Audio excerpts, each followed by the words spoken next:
ஆகாசத்தை நான் பார்க்கிறேன், ஆறு கடல் நான் பார்க்கிறேன்.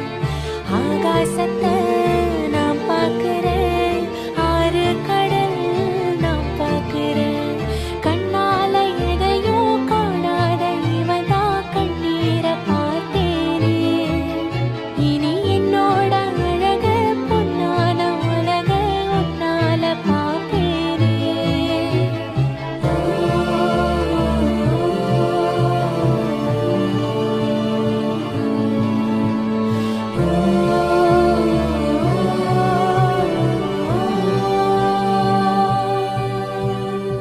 ஆகாசத்தை